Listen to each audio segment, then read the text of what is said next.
Es un placer nuevamente estar con ustedes.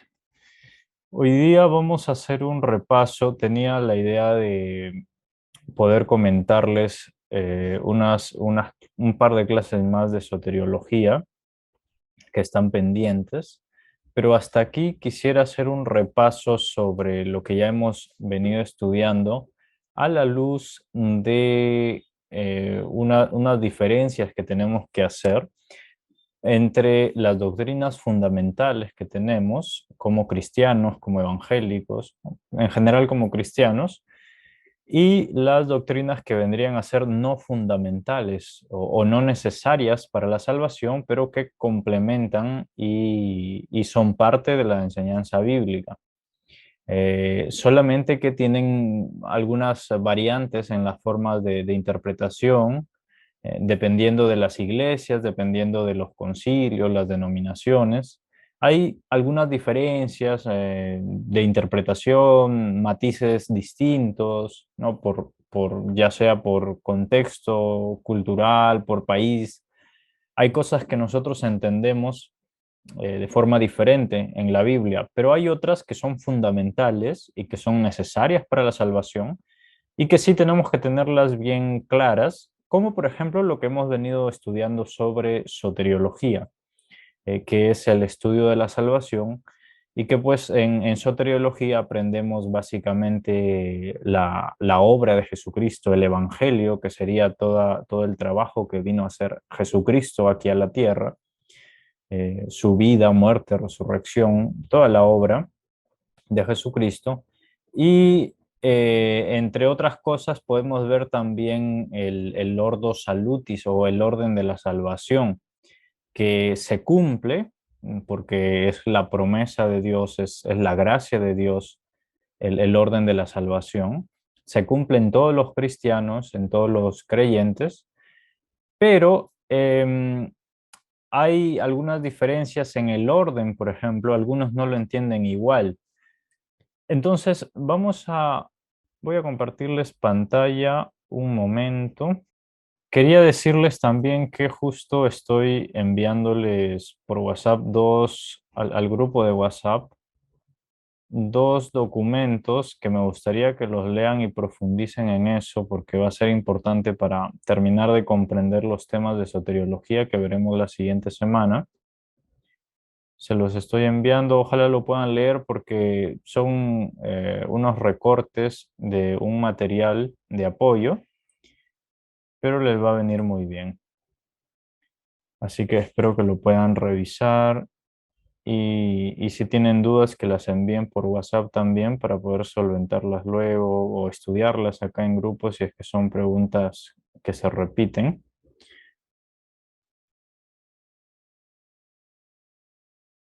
Muy bien, vamos a ver.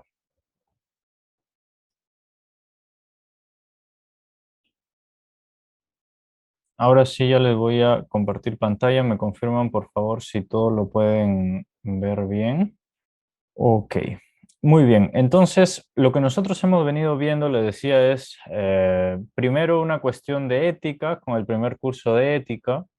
Quedaron situaciones abiertas todavía, formas de comportamiento que debemos tener, situaciones sobre juzgar, no juzgar, ¿no? En general hay cosas que nosotros podemos hacer y cosas que no deberíamos hacer con respecto a ética y que a veces se quedan como en el limbo, ¿no? Como en el tintero de no saber qué cosas puedo hacer y qué cosas no. Y desde esa idea siempre va a prevalecer lo que Jesús dijo, un mandamiento nuevo os doy, que os améis unos a otros, como yo os he amado. Y desde esa perspectiva, si algo sentimos que nos falta entender, debemos aplicar la regla del amor. Ahora ya nosotros no tenemos nada por imposición o por obligación. Tenemos lo que se llama la ley de Cristo, la ley de la libertad, o también llamada la ley del amor, que significa que todo lo que hagamos lo hagamos por amor a Dios y por amor al prójimo. Entonces, si algo nos queda pendiente por entender, en el trato con los demás, en la ética, en cómo actuar, en qué hacer en la iglesia, que sea siempre poniéndolo en manos de Dios, orando a Dios para que nos guíe a hacerlo siempre con amor. Eso desde la ética, por ejemplo, si quedó algo pendiente, podemos ir revisando también, investigando un poco más, profundizando en esos temas que ya queda a criterio de cada uno, revisar, por ejemplo, la ética ministerial en la alabanza, ¿no? Cómo actuar en la alabanza, y es un tema un poco más eh, concentrado en un nicho, en un subtema específico, o la ética, por ejemplo, aplicada a la enseñanza de líderes, ¿no? O la ética aplicada al pastorado, o la ética aplicada al trabajo con niños. Son diferentes matices que hay que ir revisando de acuerdo a la especialización que tome el ministerio que usted tiene. Si usted se va a orientar a un ministerio como el trabajo con niños o a un ministerio, por ejemplo, de un ministerio digital, puede ser también de hacer clases online o enseñanzas online por internet, etcétera, pues tiene también una aplicación ética, hay que tomar en cuenta varias cosas allí.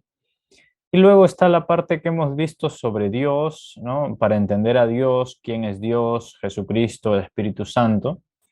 Y estas son cosas que por lo general se nos enseñan en las iglesias, pero a veces no se nos enseñan con mucha claridad y a veces no se nos da la argumentación necesaria para entender bien qué es Dios, qué es la Trinidad, qué es todo esto. Entonces, se hace necesario que nosotros profundicemos en estos temas, que nosotros por nuestra cuenta busquemos, estudiemos. Si hay algún tema que a usted le interesa, por ejemplo, y no encuentra material confiable, que le parezca a usted confiable, puede escribirnos con toda confianza, escribirme al WhatsApp y podemos hacerle sugerencias sobre material, ¿no? Sobre matices. A veces es necesario leer libros que tengan posiciones diferentes o artículos que tengan posiciones diferentes y con la ayuda del Espíritu Santo, la lectura de la Biblia, poder ir nosotros averiguando qué es lo que quiere decirme la Biblia a mí precisamente y cómo yo puedo tomar una posición sobre un tema. Por ejemplo, les digo, yo estaba pensando, ahora que veía esto de doctrinas fundamentales, estaba pensando en el tema del diezmo, por ejemplo, que hay posturas cristianas que dicen que el diezmo es necesario para la iglesia y que tenemos que hacerlo. Hay posturas que no, que dicen que también son cristianos, son hermanos, son pastores de renombre y muy buenos maestros y buenos cristianos, pero dicen que no, pues que ya no aplica ahora. Entonces, compete ahí, por ejemplo, yo he tenido esas cuestiones, ¿no? Estos cuestionamientos que yo me hago a mí mismo sobre ese tema, sobre otros temas, sobre la mayoría de los temas, siempre estoy cuestionándome y revisando hasta llegar a una conclusión y a decir qué es lo que voy a hacer, ¿no? Entonces, cuando tenemos esas dudas, es importante revisar las posturas que hay, que son posturas serias, bien entendidas, posturas de cristianos, de pastores que tengan un recorrido a lo largo de su vida, un recorrido ministerial, ¿no? Un historial bueno, y de ellos se puede aprender y ya nosotros analizar. Por ejemplo, con este tema del diezmo era algo que yo les voy a comentar un poco más adelante. Em, yo tengo una posición, pero que no puede ser la misma posición quizá que la tienen en mi iglesia. En mi iglesia, por ejemplo, tienen una posición más centrada en que el diezmo se debe realizar porque así lo dice la Biblia, a pesar de que estaba en el Antiguo Testamento y que en el Nuevo Testamento no hay una mención abierta del diezmo.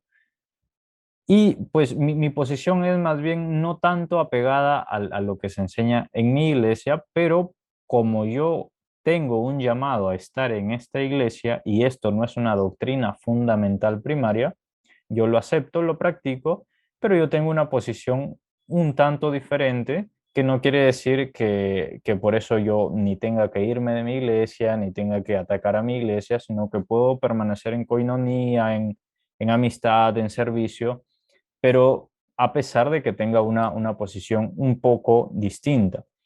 Entonces, sobre eso es lo que vamos a hablar ahora.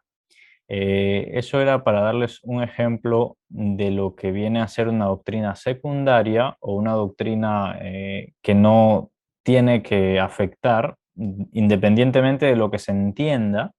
Yo lo puedo entender diferente a otros hermanos, pero eso no tiene por qué afectar mi comunión con mis hermanos en esto, en lo que es la doctrina fundamental. Vamos a ver que hay doctrinas fundamentales, como ya les he dicho, y doctrinas que no son fundamentales. Dentro de las doctrinas fundamentales para la salvación, hay aquí, para efectos de esta clase, hay una separación entre doctrinas primarias y doctrinas fundamentales secundarias. Las doctrinas fundamentales primarias son las que vamos a ver y las que todos los cristianos en todo el mundo aceptan, cristianos que pues tienen un recorrido ministerial o pastores que por lo menos entienden sobre la Biblia a profundidad, y todos aceptamos estas doctrinas fundamentales primarias, absolutamente todos. Estas doctrinas son necesarias para poder llamarnos cristianos, ¿no? Y están establecidas en la Escritura de forma específica. Se menciona de forma clara en la Escritura, ¿no? Y son además parte del Evangelio de Cristo y son confirmadas por los apóstoles.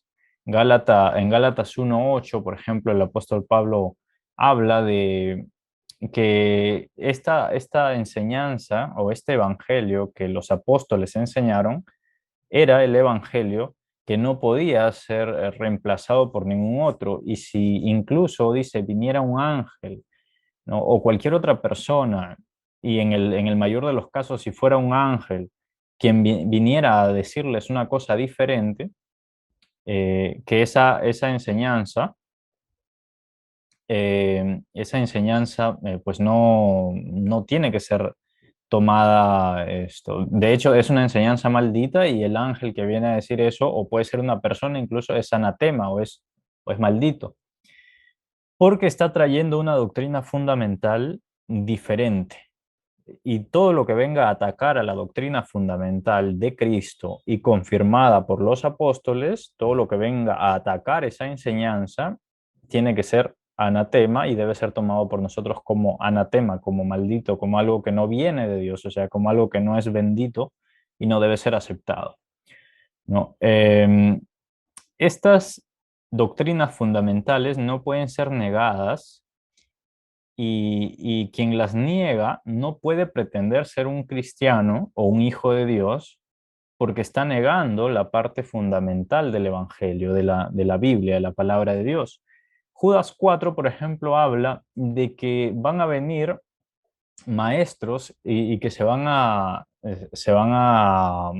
inmiscuir, van a entrar en la iglesia como lo que está pasando ahora, y van a pretender enseñar cosas erradas también sobre la doctrina fundamental, y van a decir, perdón, van a negar la deidad, por ejemplo, de Cristo, van a negar a Jesucristo como Dios y van a negar al mismo Dios.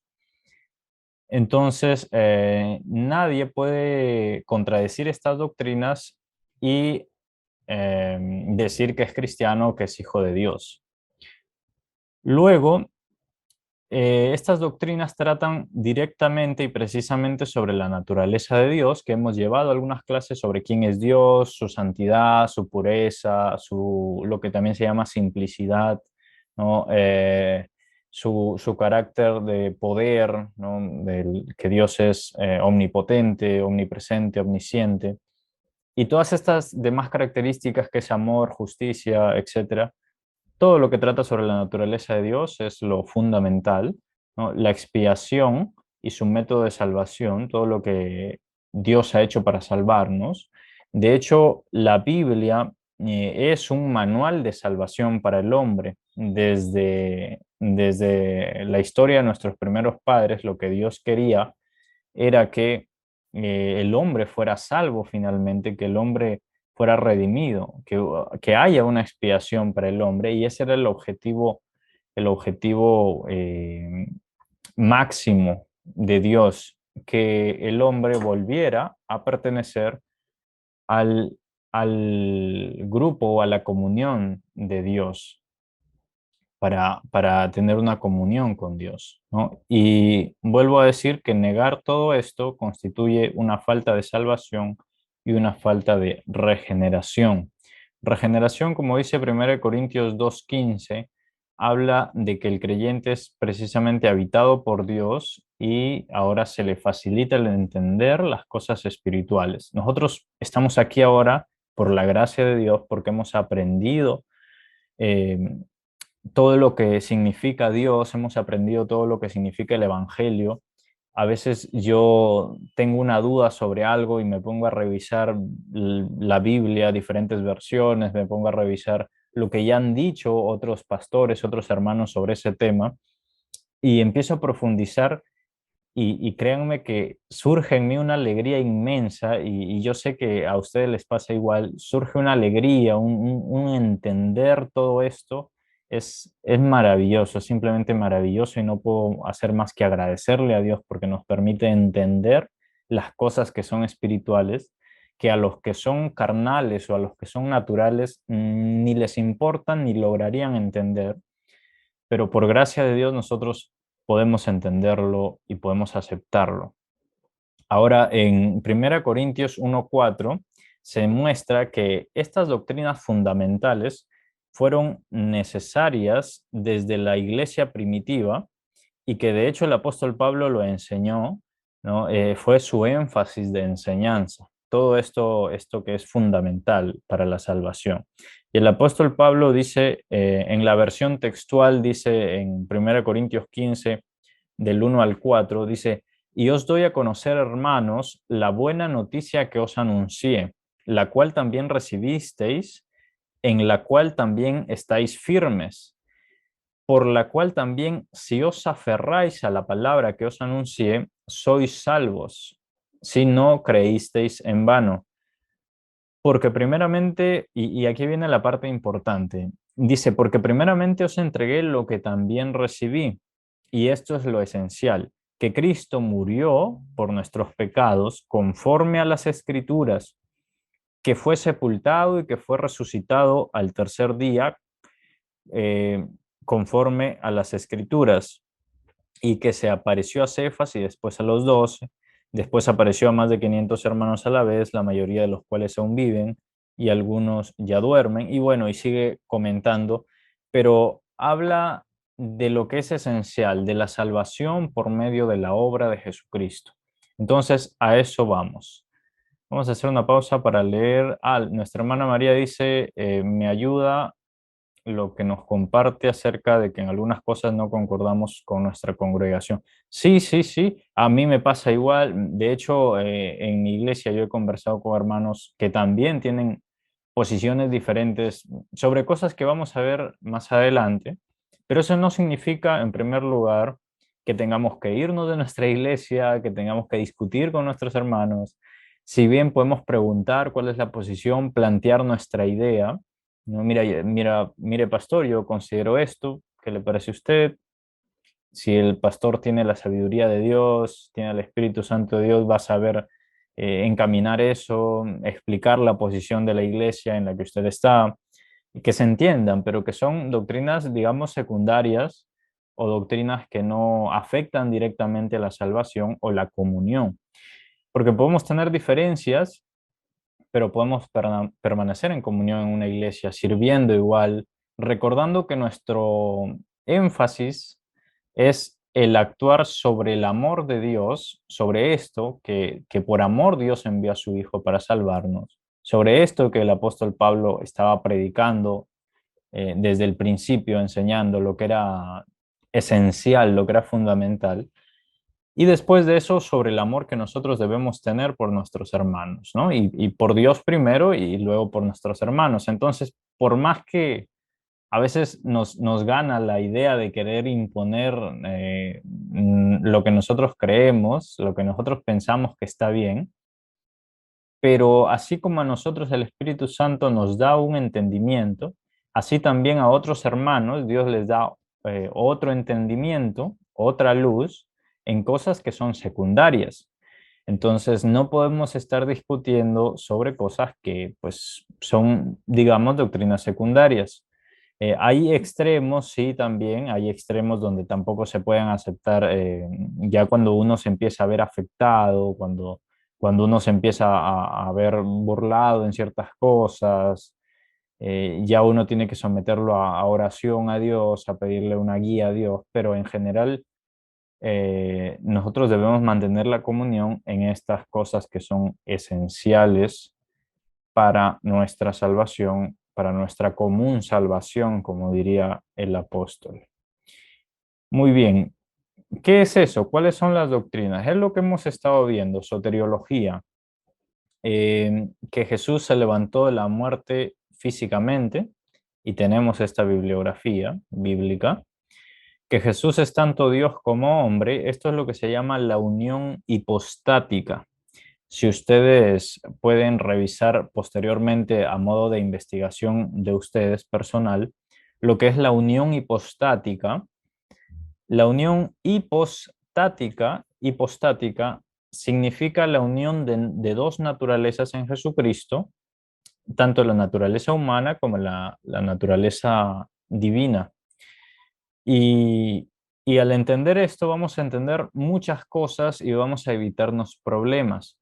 Porque ¿qué pasa? Que a veces surgen preguntas cuando usted va a trabajar ya en un liderazgo más abierto, o si ahora usted está trabajando en un liderazgo abierto, más organizado, más abierto en sus iglesias, probablemente van a llegar preguntas como Jesús podía pecar, Jesús pecó, o cómo es que Jesús fue totalmente puro, totalmente santo.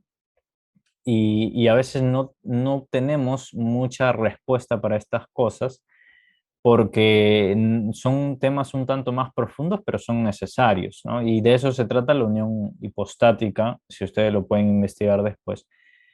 Pero nada más estudiando la Biblia, si usted revisa estos versículos, va a poder entender que Jesús tenía estas dos naturalezas, que Jesús era Dios y era hombre, que Jesús, a pesar de que podía ser tentado, no podía pecar por su naturaleza divina, eh, que Jesús sabía muchas cosas de los hombres por su naturaleza divina, sabía qué había en el corazón de los hombres, pero nunca actuó, nunca se aferró a esa naturaleza divina para imponerse ante los hombres, sino que hizo la obra que el Padre le había encargado que realizara, y que muriera como hombre y se humillara como hombre, y que hiciera toda esta obra de salvación como hombre. Entonces, sí, hermana, hay una pregunta, hay una mano levantada por aquí. Sí, hermano. Quería preguntarle si Jesús nació de María y María es una mujer también con pecado, ¿cómo es que Jesús no heredó el pecado? Justo ese Gracias. tema, sí, gracias, hermana. Justo ese tema lo vamos a revisar en la siguiente clase porque les he mandado el PDF de este tema, de cómo es que se hereda el pecado desde los padres, desde Adán, a los hijos siguientes, ¿no? Y cómo es que ha llegado el pecado hasta nosotros y cómo es que lo heredamos, ¿no? Y es bien interesante entender, es un tema bastante largo. Si bien María, por ser humana, por tener el carácter únicamente humano, tenía toda la disposición, o lo que se llama se me fue el término, es algo que vimos la semana pasada que engendra el pecado, la concupiscencia, ¿no? Pero Jesucristo, por tener la naturaleza divina, era una especie de, bueno, era una unión hipostática, pero lo que había en él era una especie de anulación de esa, eh, de esto que les comenté, de esta concupiscencia. Ya lo vamos a ver en detalle en la clase siguiente, pero por su naturaleza divina, por ser Dios, no había concupiscencia en él. Entonces, por eso se determina en él que es el hombre perfecto, y Pablo lo dice que es Jesús, siendo el hombre perfecto, pudo llevar el pecado nuestro, no porque él hubiera pecado, sino porque a él se le imputó el pecado de toda la humanidad. Pero ¿por qué Jesucristo no llevó o no nació con esa carga pecaminosa? Lo vamos a ver en la clase siguiente. Em, y es un tema bien interesante, pero es profundo y no quisiera yo alargarme, primero porque no recuerdo todos los detalles bíblicos, porque sí hay que argumentarlo muy bien. Y segundo, porque bueno, el tema es largo y ahora yo por lo menos necesito dejar estas bases para ya poder continuar en lo siguiente. Pero gracias, hay que leer sí el material que les he enviado para que las dudas que surjan y las preguntas que surjan, son dos materiales un poco amplios. Yo les pediría que lo lean todo, porque en la siguiente clase terminamos con soteriología, revisando el hombre, la naturaleza del hombre, su miseria, y toda la pobreza y la miseria del hombre, y de cómo Dios con su grandeza es que pudo redimirnos. Allí terminamos, esperemos que para la clase posterior, o sea, de esta clase a la siguiente que viene, vamos a, vamos a tener, esperemos, un pastor que nos pueda enseñar las diferencias de interpretación del tema de la salvación, explicada por los calvinistas y explicada por los arminianos, que ya hemos visto que hay ahí una discusión desde siempre, pero ahí vamos a profundizar en este tema. Yo le agradezco la inquietud y definitivamente sí lo vamos a ver en la siguiente semana. Eh, Jesús nació de la Virgen María, como ya lo estamos revisando, eso es lo que se llama la encarnación, ¿no? Es el tema mismo de la unión hipostática. Que la salvación es por gracia y a través de la fe, ya lo sabemos, ya lo hemos visto alrededor de este curso de soteriología, que el Evangelio es la muerte, sepultura y resurrección de Jesús de acuerdo a las Escrituras, también ya lo hemos revisado, que hay un solo Dios, lo hemos revisado en las clases anteriores en lo que llamamos un curso de teología básica, general, ¿no? Que era un recordar todo lo que era Dios, todo lo que es Dios y toda la naturaleza de la Trinidad. Esto también, ¿no? La Trinidad, Padre, Hijo y Espíritu Santo, y que Jesús es el único camino a Dios Padre. Estas cosas son esenciales entenderlas, comprenderlas como iglesia, son esenciales para la salvación. Ahora, si alguien niega esto, está cometiendo, o alguien dice lo contrario, está cometiendo lo que se llama una herejía, ¿no? Una herejía es decir algo contrario a la palabra de Dios en la verdad fundamental de la doctrina, ¿no? Eso es una herejía o es una enseñanza incorrecta, ¿no? Una herejía es una enseñanza incorrecta. Y Pablo habla incluso de que hay falsos maestros que introducirán herejías, ¿no? En el pueblo. Y a esto se refiere, a que a estas enseñanzas básicas, elementales, o a estas doctrinas fundamentales, iban a ser tergiversadas. ¿Quiénes niegan esto? ¿Quiénes han dicho herejías sobre esto? Bueno, empezando por las sectas, básicamente un grupo de herejías siempre llegan a conformar una secta, ¿no? Una secta es un grupo separado de la Iglesia Universal, de la Iglesia de Cristo, para decir herejías y para enseñar herejías. Entonces hay sectas que se llaman cristianos, que dicen que son cristianos, pero no tienen esta enseñanza fundamental de la doctrina de Cristo. Entonces, sectas como por ejemplo los testigos de Jehová, como los mormones, que, por ejemplo, los mormones enseñan que Jesús no se levantó de la muerte físicamente. Los testigos de Jehová enseñan que Jesús no es Dios. am, y por ahí hay otras sectas también que enseñan que la salvación no es por gracia, sino que hay que hacer algo. Y la mayoría de religiones enseñan que la salvación no solamente es por gracia, sino que hay que hacer algo, ¿no? Hablamos, por ejemplo, de la Iglesia Católica que dice que, claro, es por gracia, pero también hay que hacer los sacramentos, ¿no? Que hay que ir a los rituales que se hacen todos los domingos, tomar la Eucaristía y que por medio de estas cosas van a ser salvos, ¿no? O sea, no es exclusivamente por gracia, sino haciendo algo más. Hay otros grupos cristianos o entre comillas cristianos en los que se enseña que sí, la salvación es por gracia, sí, Cristo es todo esto, Cristo es Dios, Cristo nos salvó, pero ya en la práctica enseñan que hay que hacer cosas, ¿no? Enseñan, no, hay que hacer cosas fundamentalistas como los judíos que hacían algunas cosas para que también esto nos sirva de beneficio. Cuando en la doctrina apostólica, Pablo dice, si alguien les trae una doctrina que nosotros no les enseñamos, eso sea anatema, ¿no?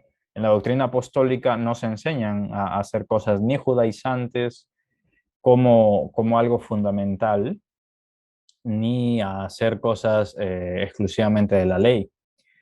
Entonces, podemos hacer nosotros cosas por gusto, por cultura, podemos hacer, no sé, pues danzas o hay hermanos que opinan que sí, hermanos que opinan que no, ya estas cosas son secundarias, pero tener esas cosas como fundamentales y exclusivamente necesarias en lo que es fundamental está mal, ¿no?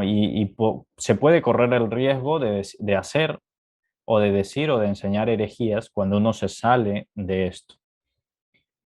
Ok, dudas hasta allí, preguntas para pasar a lo que son doctrinas fundamentales, pero secundarias. Son necesarias también, eh, pero estas ya vienen siendo secundarias. Recuerden que siempre que tengan una pregunta o la pueden escribir o pueden levantar la mano y lo comentamos.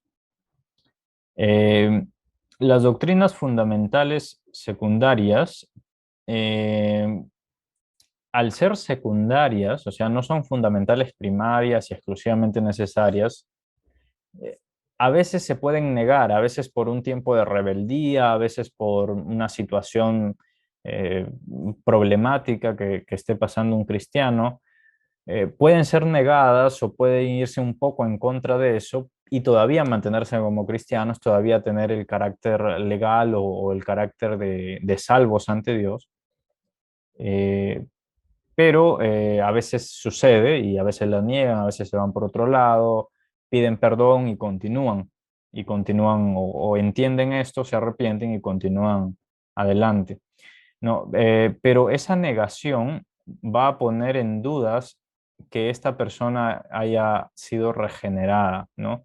Y otra cosa, que si se niegan estas doctrinas fundamentales secundarias, recuerden que estamos hablando de las que son secundarias, va a ser muy difícil aceptarlo como miembro de la Iglesia de Cristo, por los que pues ya tenemos un tiempo mayor en la iglesia. Por ejemplo, em, hablando de integridad moral, ¿no? Hablando de integridad moral, si nosotros vemos a un cristiano que no mantiene una integridad moral a pesar de que ha actuado, em, a pesar de que se le ha reprendido primero en privado, luego ante la iglesia, cuando no ha querido arrepentirse, y luego sigue sin querer arrepentirse, se le expulsa de la iglesia.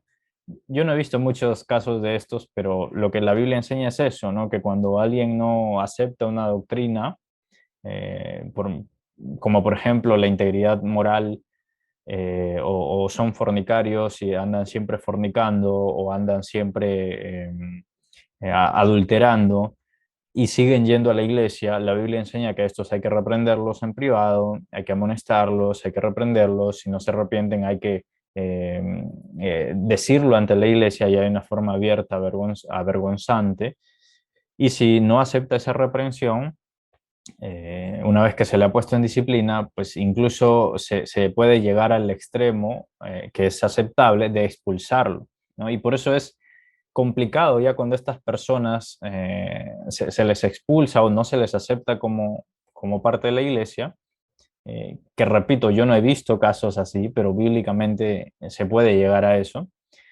Eh, He visto algunos casos en los que se les ha puesto en disciplina y los hermanos han aceptado la disciplina porque no estaban en integridad moral, no tenían una integridad moral, pero aceptaron la disciplina, terminaron de cumplir un tiempo de disciplina o algo que, dependiendo de la iglesia, los amonestan, ¿no? Y esta persona continúa adelante, continúa con estas doctrinas fundamentales que son secundarias, repito, pero sigue adelante, ¿no? Doctrinas como la integridad moral, ¿no? Eh, Hay una pregunta que dice, ¿qué es lo que define que una doctrina sea fundamental, primaria o secundaria? La Biblia habla literalmente como palabra doctrina. Sí, bueno, volvamos aquí.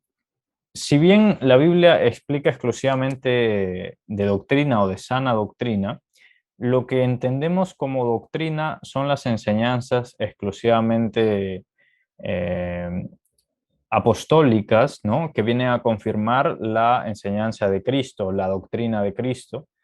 Y en general, tanto la doctrina o la enseñanza de Cristo como la enseñanza apostólica eh, forman la doctrina evangélica o la doctrina cristiana. Ahora, si bien en la Biblia solamente se habla pocas veces de doctrina, pero una doctrina es una enseñanza que determina una fe o una creencia, ¿no? Eso es lo que es doctrina.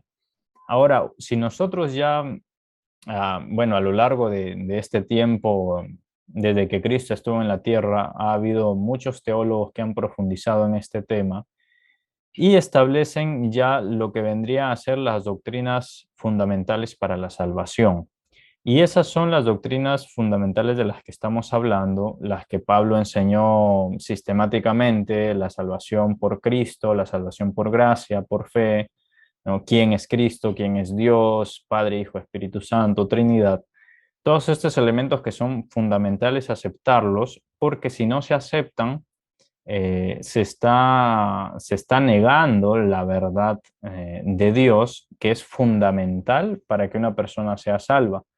Recuerde lo que le comenté, que en general la Biblia viene a ser un manual de salvación para las personas, para la gente, para la humanidad.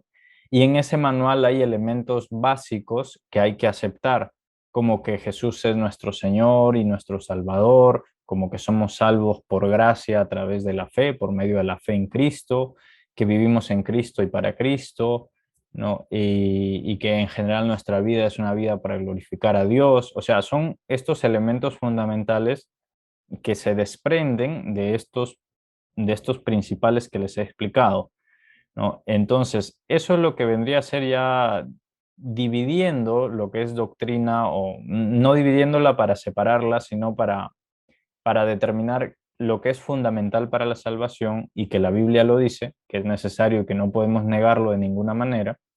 Viene a ser eso lo que es fundamental para la salvación, lo que es fundamental primario, lo que es necesario o esencial. Porque, ¿qué pasa? Cuando nosotros nos vamos a revisar, por ejemplo, lo que es fundamental pero secundario, esto de aquí, o sea, es fundamental que un cristiano tenga tanto integridad moral, fidelidad del matrimonio, que condene la homosexualidad, por ejemplo, y más temas. ¿Es fundamental que un cristiano tenga esa vida íntegra así? Sí, es fundamental. Pero ¿qué pasa si en algún momento el cristiano, por ejemplo, comete pecado contra la integridad moral, por ejemplo, o comete infidelidad en el matrimonio, que ha pasado y que después se han arrepentido, como es natural de un cristiano? ¿Este cristiano seguía siendo cristiano o en ese momento perdió la salvación y dejó de ser cristiano? Hemos visto en soteriología, por eso quería aclarar todo este tema, porque va de la mano a lo que hemos revisado con soteriología, o que estamos revisando en el curso de soteriología. que cuando ocurren estas cosas, por ahí un cristiano, por ejemplo, dice algo incorrecto sobre la Biblia, ¿no? Que por ahí no duda de algo de la Biblia, ¿no? Entonces no tiene la certeza de que la Biblia es infalible. Y eso pasa. Hay cristianos que en algunas cosas tienen dudas de lo que dice la Biblia. Entonces, cuando se cometen estos pecados de duda sobre la Biblia, de infidelidad, que eso ya es un poco más grave, definitivamente es grave, o algún problema de integridad moral, por ejemplo, no se actúa bien con el prójimo, se peca contra el prójimo, insulta al prójimo o algo parecido, o siente odio hacia el prójimo. El cristiano no por eso, no por hacer eso, deja de ser salvo, como hemos visto, sino que es una caída de la cual debe levantarse y mantenerse. Y si es cristiano y es salvo, ese cristiano va a levantarse de ese acto pecaminoso, se va a arrepentir por ese acto pecaminoso. Obviamente va a ocurrir lo que es la metanoia, el arrepentimiento, pero con cambio de mentalidad. O sea, hice algo mal, pero por gracia de Dios puedo arrepentirme y cambio eso por amor a Dios, no por miedo a que ahora perdí la salvación. Por lo general, el miedo es incorrecto ahora en la vida cristiana. La Biblia dice que el amor echa fuera el temor, que no estamos puestos para ira y que por misericordia de Dios nosotros somos salvos, por gracia de Dios. Entonces, por eso vienen a ser estas fundamentales, pero secundarias, porque aunque se falle en uno de estos elementos, incluso si se deje de creer por un momento, ¿no? A veces hay que todos los pastores pasan, todos los cristianos pasan problemas o como les llaman, crisis de fe, ¿no? Que por ahí se deja de creer en la fidelidad de Dios, se deja de creer por un día, unos días en que Dios nos está cuidando, nos está protegiendo, porque estamos pasando probablemente una prueba, porque probablemente estamos pasando pues un tiempo de mucha dificultad y dejamos de creer en esa infalibilidad de la Biblia y en la fidelidad de Dios, ¿no? Entonces, ¿eso es pecado? Sí, es pecado.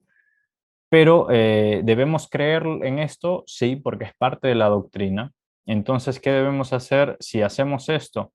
Primero que al hacer algo como esto constituye pecado, tenemos que arrepentirnos, pero el hecho de pecar en esto no significa que se deja de ser salvo, porque somos salvos exclusivamente por creer esto de acá que ya hemos visto, ¿no? El haber aceptado esto, el permanecer en esta doctrina esencial, fundamental, primaria, ¿no? Entonces, ahora ahí surge probablemente la pregunta, ok, pero que siempre se hace esa pregunta, yo siempre me la hacía.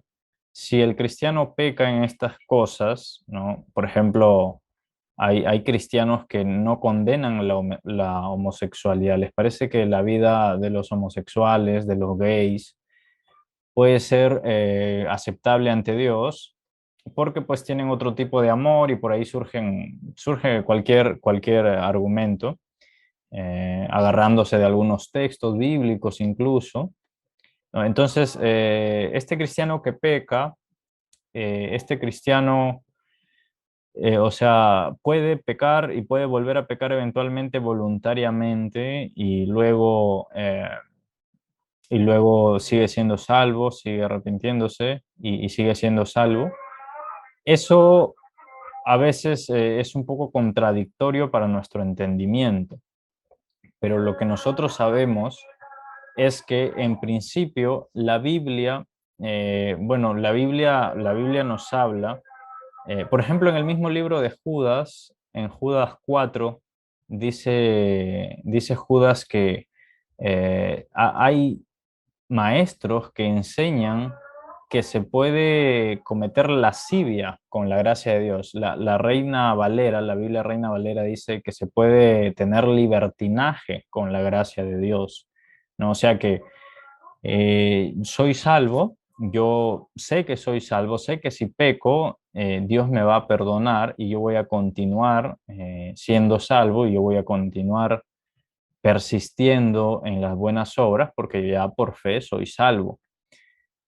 Pero no se puede tomar esto como un motivo, o sea, esta gracia de Dios no se puede tomar como motivo para pecar y pecar y pecar, o para permanecer en el pecado, porque la Biblia enseña que la gracia de Dios no se puede tomar para el libertinaje. O sea que si alguien toma el libertinaje o toma esta gracia como libertinaje, como libertad para pecar y pecar y pecar, esa es una muestra de lo que dice aquí, que si se acepta esto, ¿no? Este libertinaje o negar estas doctrinas fundamentales, esto mostrará que no hay una regeneración del corazón.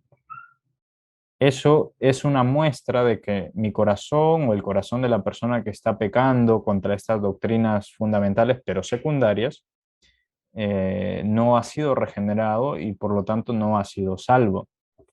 Ahora, eso es algo que usted y yo puede determinar en su corazón para usted mismo. Por ejemplo, yo me analizo y digo, hubo un tiempo de rebeldía en la que yo no tenía integridad moral, pero Dios me llamaba y Dios me llamaba y Dios me recordaba y Dios usaba personas para decirme que vuelva al camino, que vuelva al evangelio, que vuelva a la iglesia, que vuelva a congregar, porque yo sé que ante Dios yo seguía siendo su hijo, seguía siendo cristiano, pero no había una integridad moral en mi forma de vivir. Yo estaba separado de la comunión con la iglesia, yo estaba separado de la enseñanza bíblica. Entonces, hay una regeneración en el corazón porque algo te dice y te está advirtiendo que vuelvas al camino, que vuelvas al evangelio, ¿no?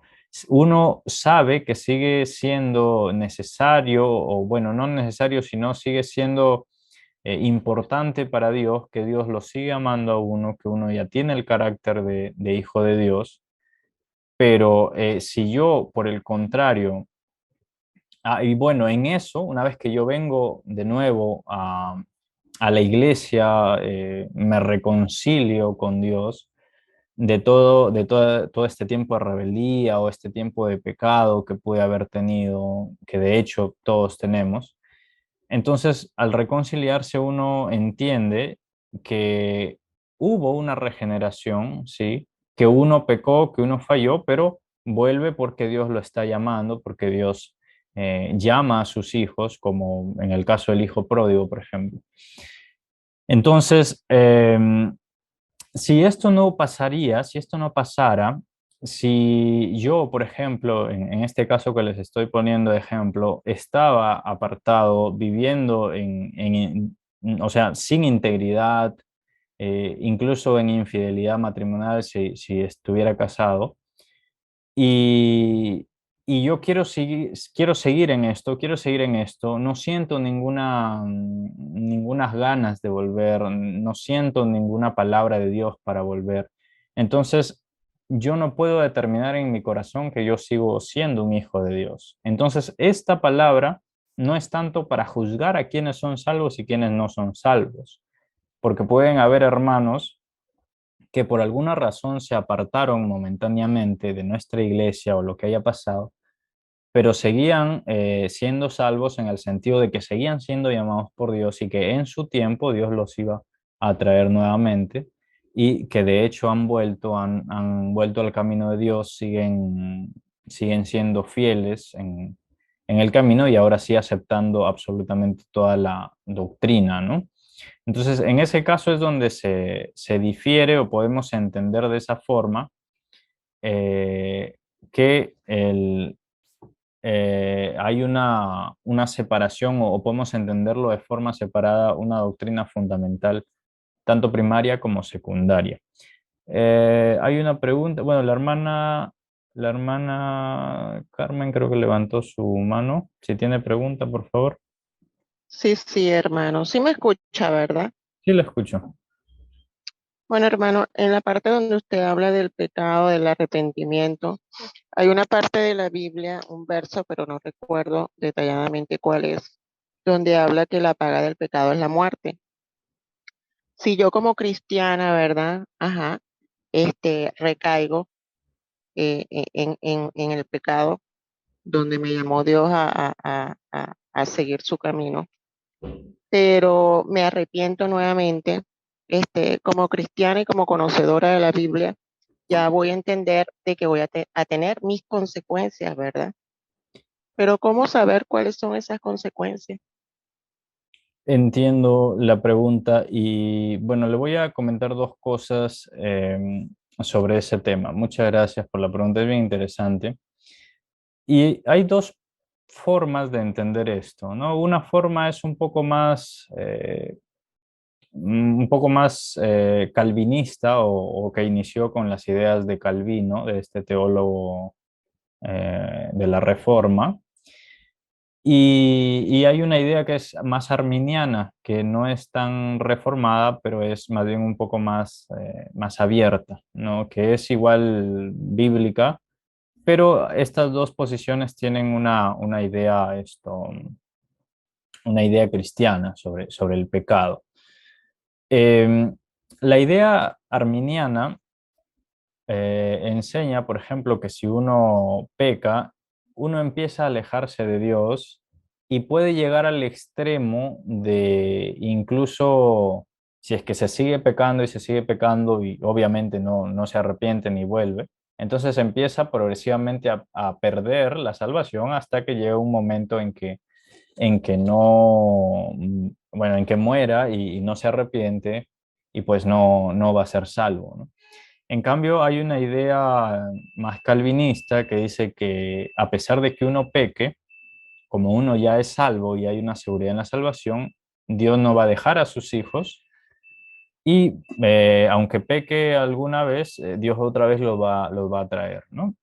La idea con esto, cualquiera que sea la forma de interpretar de estas dos formas, ¿no? Cualquiera que sea la interpretación de usted, tanto que usted piense que si va progresivamente pecando, va a perder la salvación, o que si peca, no pierde ya la salvación, sino que eh, Dios otra vez lo va a traer. Bueno, hay una confianza en Dios, por la fe en Cristo, de que uno sigue siendo salvo. Yo tengo esta idea un tanto más calvinista en ese sentido, pero nada más para decirle la primera parte, eh, la idea es vivir, la idea es vivir como si el pecado nos va a alejar de Dios totalmente, ¿no? Entonces la idea es que podamos vivir alejándonos del pecado y madurando y santificándonos y purificándonos, ¿no? Esa es la idea, que vivamos siempre purificándonos, santificándonos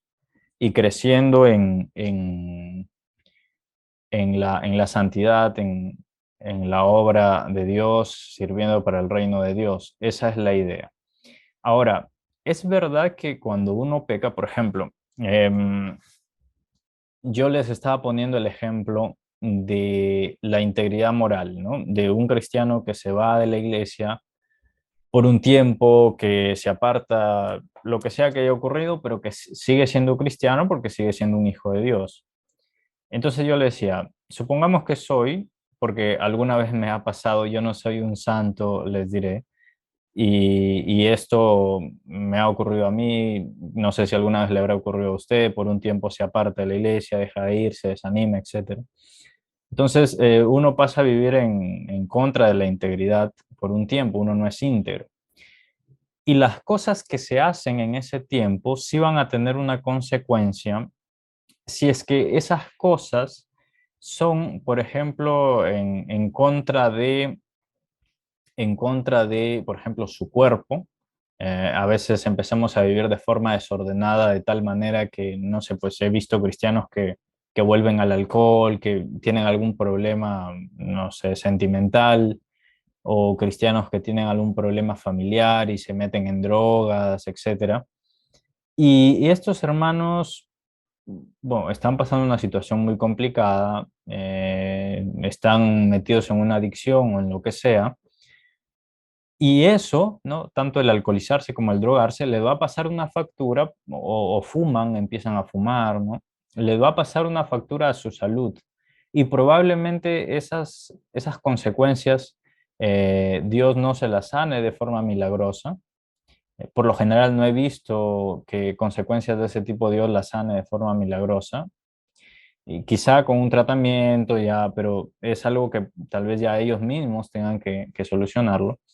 Cuando es con relación al cuerpo, con relación a la mente o al alma, por ejemplo, si hay cristianos que se deprimen, que caen en depresión, en ansiedad, se van de la iglesia, etcétera, pero al tiempo vuelven, pero vuelven con un problema en el alma, un problema de depresión, de ansiedad, que es complicado tratarlo, pero son pues pecados que se han cometido y que como consecuencia de eso uno tiene un trasfondo, hay un trastorno, puede ser contra el alma, un trastorno mental, emocional o psicológico, ¿no? O puede ser un trastorno físico, ¿no? Una enfermedad, etcétera.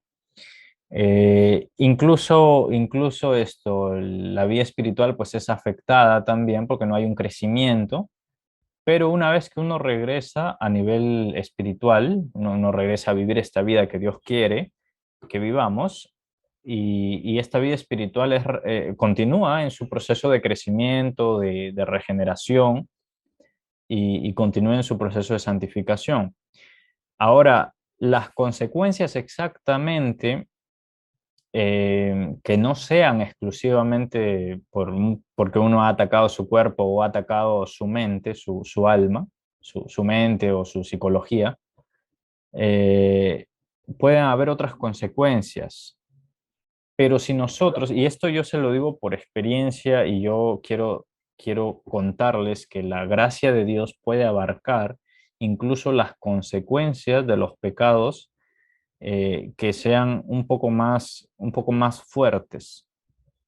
Por ejemplo, eh, cuando uno peca, uno afecta a toda la iglesia. Cuando uno se va de la iglesia y pues empieza a mentir, a vivir de forma desordenada, uno afecta a toda la iglesia, uno afecta el testimonio de toda la iglesia, no solamente de la iglesia local, también de la iglesia universal de Cristo, del cuerpo de Cristo en general. Pero Dios tiene tanta misericordia que cuando uno vuelve, Dios nos viste, nos reviste de nuevo como al hijo pródigo, nos vuelve a poner una vestimenta honorable, nos regresa a servirle, a ser respetables y respetados y continuar creciendo en el camino del Señor. Y hay consecuencias de las que Dios nos libra y por la gracia de Dios, Dios nos perdona y nos libra de estas consecuencias. Entonces, yo considero que las consecuencias por nuestros pecados que no tienen que ver, o sea, que son más espirituales, Dios nos libra de esas consecuencias, pero que hay consecuencias que por haber atacado a nuestro cuerpo o a nuestra mente en ese tiempo de rebeldía, de pecado, yo considero que Dios no las soluciona tanto. Porque, ¿qué pasa? Yo les cuento esto. Yo puedo entender esto y se los cuento ahora porque yo lo he estudiado, bueno, lo he revisado mucho en mi mente, he estado siempre pensando en esto. Y lo que pasa es lo que dice el apóstol Pedro en el capítulo 2 de Primera de Pedro, dice que tenemos que ser purificados de nuestros pecados pasados, ¿no? Y otros versículos de la Biblia enseñan que cuando, cuando Dios nos perdona, se olvida de todos los pecados, ¿no? Incluso hay algunos versículos que dicen que Él los arroja a lo profundo de la mar y nunca más se acuerda de ellos. O sea, Dios ya no piensa, ya no nos toma en cuenta esos pecados. Pero Dios sabe todas las cosas, Dios sabe lo que hemos vivido, lo que hemos hecho, sabe de dónde venimos. Entonces ya no nos toma en cuenta los pecados, pero Dios sigue sabiendo qué pecados hubo antes en nosotros. Entonces, ¿cuál es la idea de esto? Que aunque Dios se haya olvidado de imputarnos ese pecado a nosotros para que tenga una consecuencia espiritual, Dios sí nos pide que nosotros recordemos nuestros pecados para que continuemos purificándonos de ellos. Por ejemplo, si yo he vivido en falta contra la integridad moral, si yo he vivido en falta de a la fidelidad del matrimonio, bueno, yo no soy casado, pero en caso de que haya vivido, si yo no he condenado a la homosexualidad, por ejemplo, o si yo he tenido, he dudado de la Biblia, ¿no? O he creído que el bautismo es necesario para ser salvo, ¿no? Aunque ese es un tema ya aparte. Pero si yo he tenido algún problema de estos, ¿no? O he mentido, o he robado, etcétera, yo debo mantenerme recordando de alguna forma, no para culparme, pero sí para rogarle a Dios que me libre de esos pecados en el futuro, o sea, para purificarme de eso, ¿no? ¿Y cómo es que nos purificamos? Ya lo vimos en la clase pasada, me parece que fue la clase pasada, en que nosotros nos purificamos y en el sentido de que tenemos que transfigurarnos mediante la renovación de nuestra mente o de nuestro pensamiento, de nuestra mente como tal, de nuestro entendimiento, dice la Biblia Reina Valera, y para poder entender cuál es la voluntad de Dios. Esa renovación o esa limpieza mental ocurre solamente con la palabra de Dios. Entonces, a medida que nosotros nos metemos en la palabra, a medida que nosotros vamos estudiando más la Biblia, memorizando más la Biblia, entendiendo mejor, podemos purificarnos y de esta manera podemos entrar en todo el contexto que Pedro dice en Primera de Pedro capítulo 2, que es justamente sobre esto enseñó el pastor de Spokes, el pastor Luis Ojeda de Spokes en una enseñanza que subía a YouTube, que debe estar en el canal de YouTube hace 2 o 3 días más o menos, o un poco más me parece, pero debe estar por ahí, ¿no? Sobre esta purificación, pero para nosotros purificarnos tenemos que planificar, ¿no? Añadir a la fe virtud, a la virtud conocimiento y todo este tema, ¿no? Entonces ahí cuando se habla de añadir a la fe virtud, virtud es la voluntad para meternos con Dios, ¿no? A la virtud conocimiento, el estudiar la palabra, porque esa palabra va a purificar nuestra vida, nuestra mente, ¿no? Y así todo lo demás, afecto fraternal, amor. Entonces vamos a vivir en este ambiente de purificación y de santificación, de crecimiento. Ahora, lo que exclusivamente sobre el tema de las consecuencias de los pecados que por ahí nosotros tengamos, yo considero que hay pecados que afectan nuestro cuerpo y afectan nuestra mente, nuestra psicología. Hay pecados que afectan nuestro estado físico del cuerpo y nuestra psicología. Y yo considero que contra esos pecados, por lo general, Dios nos lo deja para que nosotros recordemos esos pecados. Claro, si se trata de una enfermedad, es nuestra obligación que nosotros pues, empecemos a trabajar con eso, a ir al médico, a hacer tratamiento, etcétera. Pero la idea, yo considero, es que esto, repito, es un tema mío, de mi forma de interpretar esta parte, de que Dios nos deja esas consecuencias, nos permite esas consecuencias para que nosotros nos purifiquemos de esos pecados y no volvamos a cometerlos. Ahora, hay consecuencias que son un poco más serias, que ya tienen que ver con un tema espiritual, que ya tienen que ver con afectar a otras personas, como por ejemplo afectar a la familia, no sé, pues se cometió algún pecado, alguna mentira que va a afectar a toda una familia o va a afectar a la iglesia, va a afectar al testimonio. Entonces, sí, yo considero que ya al ser un tema más espiritual, si venimos y nos arrepentimos, porque por gracia de Dios, les repito, eso ha sido un testimonio, por gracia de Dios, él en un tiempo de rebeldía, en mi caso, yo lo digo para la gloria de Dios, en que un testimonio mío pudo haber afectado a la iglesia o pudo haber afectado a otras personas, en arrepentimiento, habiéndole suplicado a Dios que tenga misericordia de mí y de estas personas que iban a verse afectadas, pues Dios libró de esas consecuencias, ¿no? Y que pudieron ser consecuencias espirituales muy, muy nocivas, que afectarían, ¿no? Entonces, ese es mi punto de vista. Ahora, sabemos que Dios en general puede librarnos de todas las consecuencias, ¿no? Seguramente que si hay una consecuencia que es un poco mayor, que es más importante y que nosotros le suplicamos a Dios que nos libre de esa consecuencia, pues lo va a hacer. Porque, por ejemplo, me parece que es David quien dice, ¿quién podrá entender sus propios errores? Líbrame de los que me son ocultos. Lo dice en la Reina Valera, pero en la Biblia textual dice algo así como, líbrame de las consecuencias de mis errores o de mis pecados. ¿No? Hay que hacer ahí una comparación entre lo que dice la Biblia textual, que es un poco mejor la traducción, y se refiere en la Biblia textual a las consecuencias de los pecados, ¿no?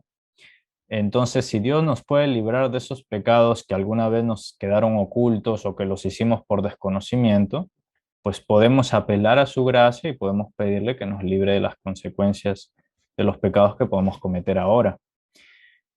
Porque en general sabemos que a medida que vamos creciendo, el pecado no va a desaparecer de nuestras vidas, nosotros no nos vamos a quedar sin pecado, por ahí en algo va a haber una ofensa. La idea es que nosotros maduremos a tal punto que no haya una malicia mayor, ¿no? Una malicia trascendente en las ofensas que tengamos, ¿no? Y que nuestra madurez nos permita serles más fieles al Señor, más predispuestos a obedecerlo en toda la palabra.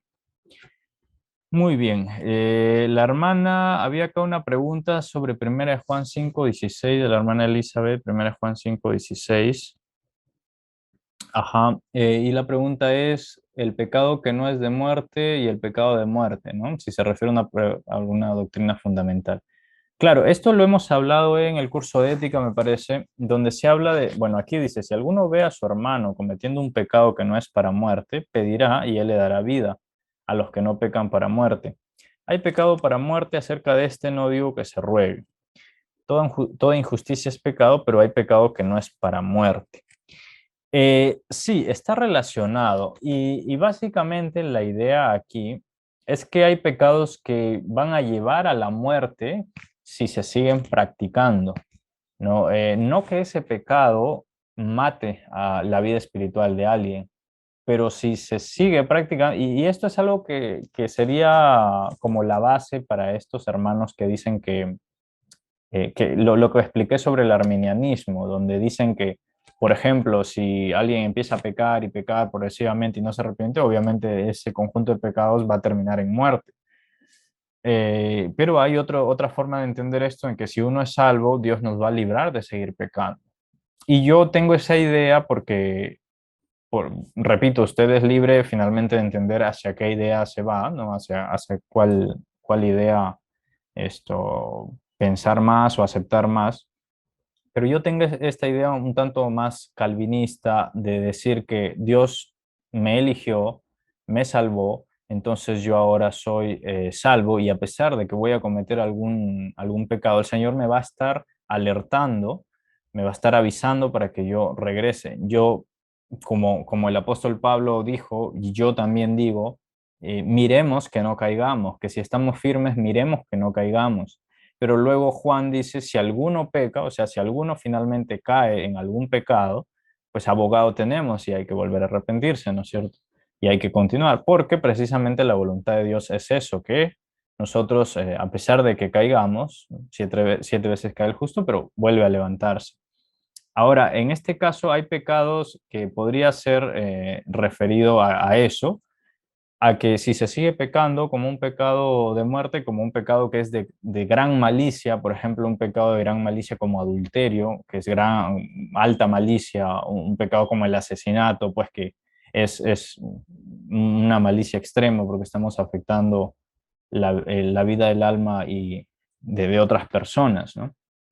Entonces sí, incluso en ética hablamos de que en este caso eh, todo pecado es malicia, digo, todo pecado lleva malicia y todo pecado nos aleja de Dios, pero hay pecados que tienen más malicia o menos malicia, y en ese sentido puede ser que sean pecados que si se siguen practicando nos van a llevar a la muerte, ¿no? Porque hay otros versículos que enseñan que en general no hay un pecado determinado que nos mate espiritualmente, ¿no? Lo único que no tiene perdón, dijo Jesucristo, es el blasfemar contra el Espíritu Santo, ¿no? Así que bueno, gracias por sus preguntas. Vamos a ir terminando por aquí con esta idea, que las doctrinas no fundamentales son estas. Bueno, para terminar la idea anterior, se puede decir, por ejemplo, que el bautismo no es necesario. Bueno, nosotros creemos que el bautismo no es necesario para la salvación, pero hay iglesias, bueno, o hay grupos que dicen que son cristianos y que consideran que el bautismo sí es necesario para la salvación. Algunas iglesias en Estados Unidos, los adventistas, por ejemplo, me parece, he conversado con algunos adventistas que dicen que el bautismo, bueno, además de que es obediencia, pues, influye en el aceptar la salvación porque ahora ellos son parte de la iglesia. Es una forma un tanto errada, de hecho muy, muy equivocada de entender es esta palabra, ¿no? Eh, a Marcos 16:16 dice, el que creyere y fuere bautizado será salvo. Sí, ese versículo, por ejemplo, se toma a veces para decir que el bautismo es necesario para la salvación, pero luego vemos otros versículos que ahora no los tengo a la mano, pero vemos muchos más versículos que dicen que lo único necesario para la salvación es creer en el Señor Jesucristo, ¿no? Por ejemplo, cree en el Señor Jesucristo y serás salvo tú y toda tu casa. O el que creye, no, más adelante, por ejemplo, Pablo explica que él a ninguno bautizó, salvo a uno o dos, ¿no? Y al resto solamente les predicó el Evangelio. Y hay muchos otros versículos más. En este caso es exclusivamente para enseñar.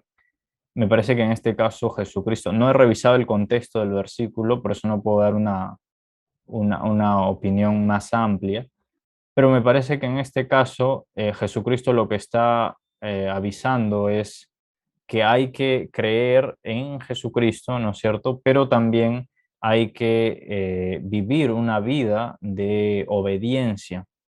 Entonces, el ser bautizado implica un paso de obediencia. Si nosotros no nos vamos a morir hoy, o una persona incrédula se arrepiente, pero no va a morir, sino que va a seguir viviendo varios años más, ese cristiano necesita continuar una vida de obediencia por amor a Dios y para glorificar a Dios con su vida.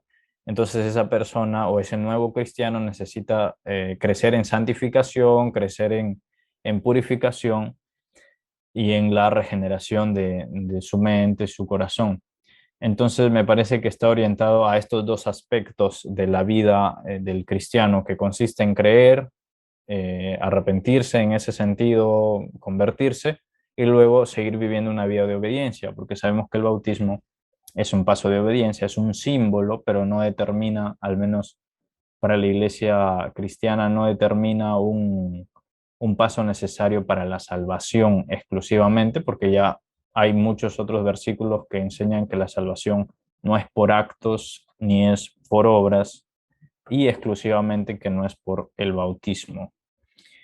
Muy bien, ahora de forma rápida vamos a ver que hay doctrinas que no son fundamentales de entender de la misma forma. Por ejemplo, el ordo salutis que vimos la semana pasada, hace 2 semanas me parece, donde hablamos de la predestinación, la elección y todos estos temas que tienen que ver con el orden de la salvación.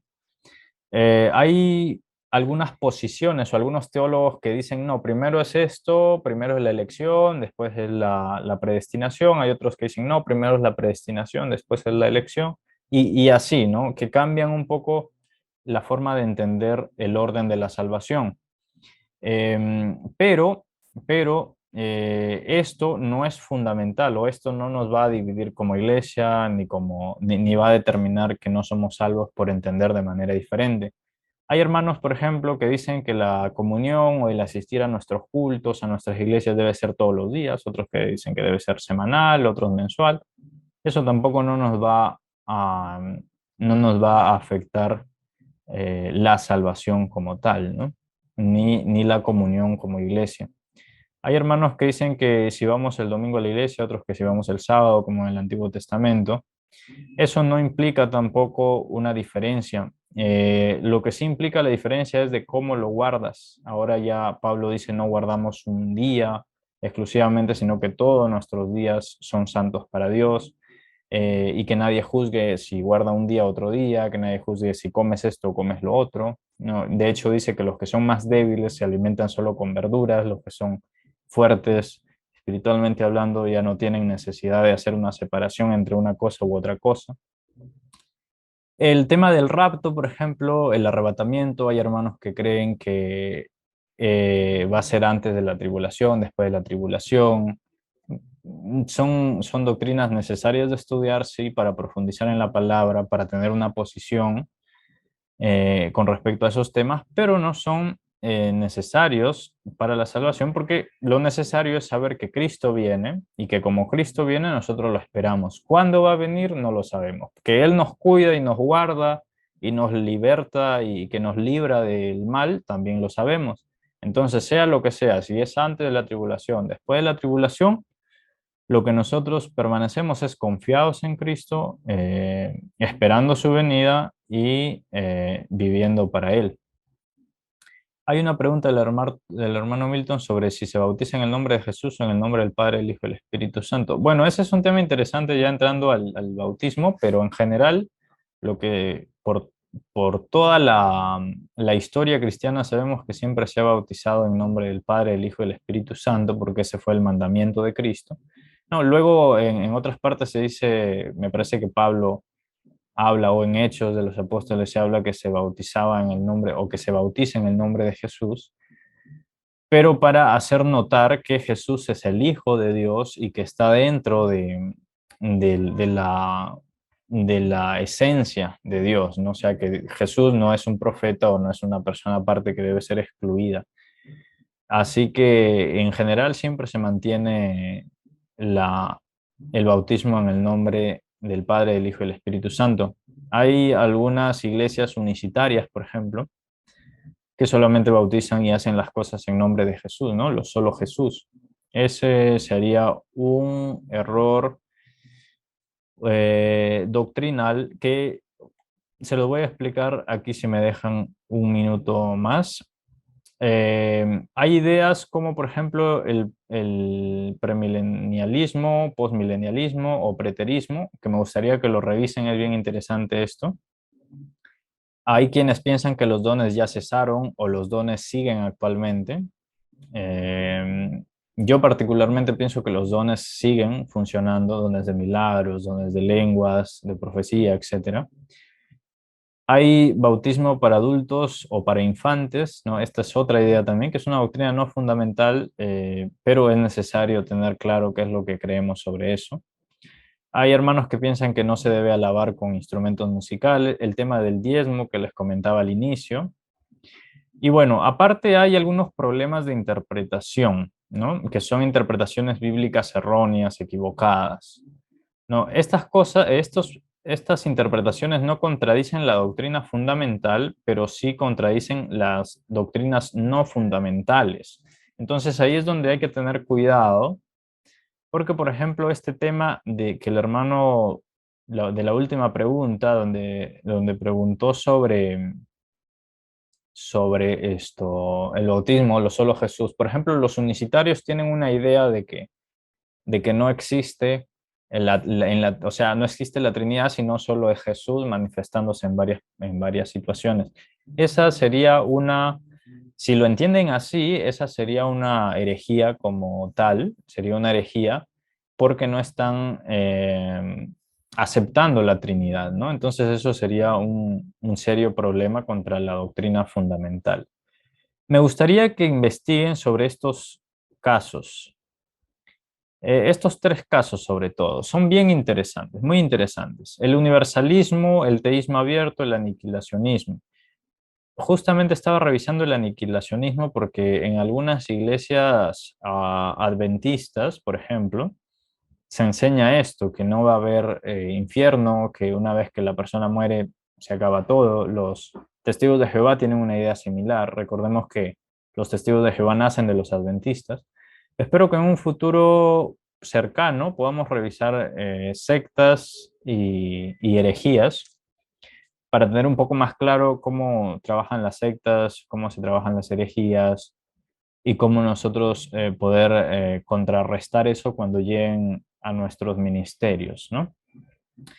Hay también la idea de que los cristianos pueden ser poseídos por demonios. Esto es incorrecto, es una mala interpretación. Y hay ideas también en algunas iglesias, me parece que también en los adventistas, por ejemplo, que dicen que un cristiano tiene que ser saludable, que tiene que comer saludablemente, porque de esa forma no afecta a su cuerpo.